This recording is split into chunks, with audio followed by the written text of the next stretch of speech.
G'day everyone, how you all going? We've got another spoiler for the Star Wars Unlimited set Twilight of the Republic coming out soon.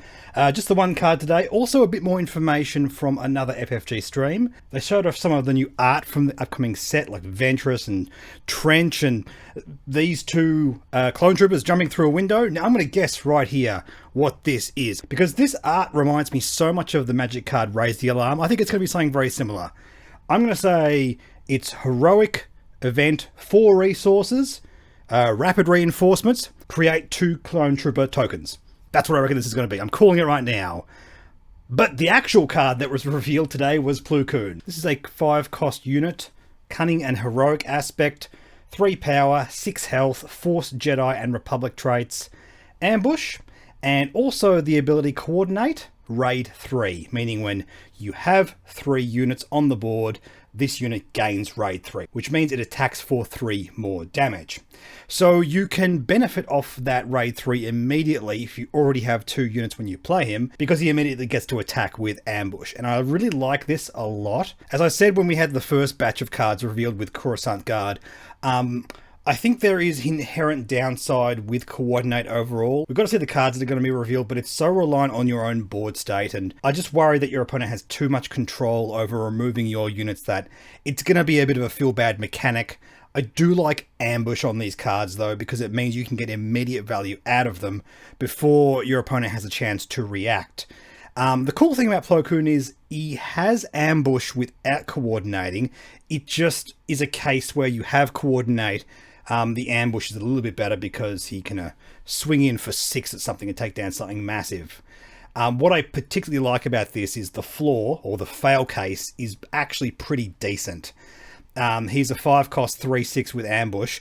It's a pretty average rate for ambush. Obviously there's much better ambushes for 5 cost, but if that's the worst thing he's doing, I actually think that's kind of okay. And at the end of the day, it still might be enough to take down one of your opponent's units, depending on how big they are. The only real bad time you're going to have with this is if you can't trigger coordinate and your opponent happens to have massive units, which is relatively narrow. So I think the card's actually fine overall. Plus, if you play him, he only ambushes with 3 damage. You can still get the raid 3 later on in the game and get value out of it. And while he's not strictly like the best 5 cost ambusher in the game, he's a Jedi, and that's going to be relevant for some cards. There seems to be a bit of a theme with Jedi wanting to be alongside clone troopers, trying to trigger coordinate. Maybe he fits into some kind of Ahsoka yellow deck. Maybe you want to play him alongside like a General's Blade to try and get that kind of thing. It really depends sort of what cards line up, what colors we want to be doing this kind of strategy with. But clearly, Jedi and a bunch of clone troopers is going to be a thing, or at least it's going to be a design that's pushed in some way or another. So this seems to slot neatly into that. Alright, hot off the presses, I almost finished editing this video, and we got another card revealed. This is GOR, a 12 cost command aspect unit. Separatist creature. Attacks for 7, has 7 health, exploit 3, sentinel, ambush, and overwhelm. Now on the face of it, obviously this card seems overcosted. 12 resources for a 7/7 is obviously awful. The fact of the matter is, though, it has all of these keywords. And I think combined, it makes for an interesting, versatile creature. Remember, exploit 3 means you can defeat your own units to pay the cost. Every one of your own units that you defeat pays for 2 of the resources. So this could potentially only cost 6. And obviously, for 6, this is fantastic. Yes, you've got to go down on your own board state. No, I don't think you want to be playing this in a coordinate deck.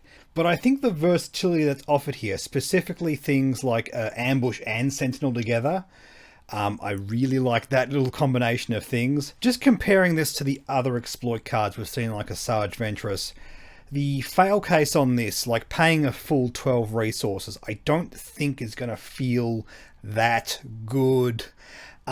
I know it does a lot of different things. I really think you have to be trying turboing this out with either a bunch of battle droid tokens, a Death Star laser technician to try and ramp you, all that kind of stuff.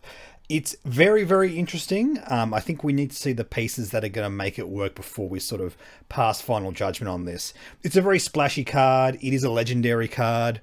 I know that may annoy some people, but I think this kind of design is what we want to see in Legendary. We want fun, splashy things, which might do something really broken, but at least is very, very fun. I'd rather have cards like this be Legendary than like staple removal and all those kinds of things that we basically need for a lot of different kinds of decks. It'll also be interesting to see what sort of strategy we want around defeating our own units in order to turbo out large creatures. We saw just the other day Consolidate Power, and whether or not we want to be sticking this into a mid-range deck with a bunch of good units that you can sacrifice to get your large units out, or we just chuck a couple of things like GOR or a Sarge Ventress into those decks just to get value without having to combo certain cards. I think ultimately those kinds of just fair mid-range decks gonna want those more efficient options like a Sarge Ventress. GOR strikes me as something that really wants to combo with things. You really want to have some great inbuilt upside to defeating your own units. It's always going to be a massive cost doing that, and I just feel like 12 with Exploit 3, yeah, you need a real good reason to be doing this kind of strategy. It's not just a card you chuck in your everyday Vader or Palpatine deck. There needs to be some kind of cool build around for this. But given what we've seen so far, I wouldn't be surprised if that exists. We just need to see what cards come next. No doubt as more cards are revealed, we'll come back to this and sort of re-evaluate this as we go. Now, we also had revealed from FFG stream that they said around about next week, they're pretty much going to be doing spoilers daily. So I'll be on top of that, bringing out videos daily while we have a chat about all of these kinds of things. Just a quick reminder as well, we have Onyx Unlimited in Canberra in Australia in about 2 weeks' time at the point of releasing this video. So you want to come to Australia's first big event, and if you're able to make it to Canberra on the 14th and the 15th of September, please do. It's going to be awesome. It's organised by Onyx Squadron, a great group of guys. Also announced earlier today, we have Australia's first Planetary Qualifier. This is a big official event that kind of feeds into the Galactic Championships. We don't have information on that just yet, but in the meantime, we have another large-scale Australian event in my hometown of Melbourne.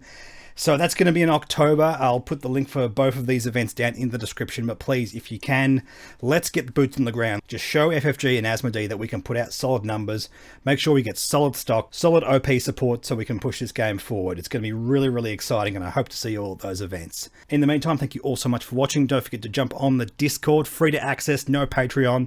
I'll catch you all in the next video.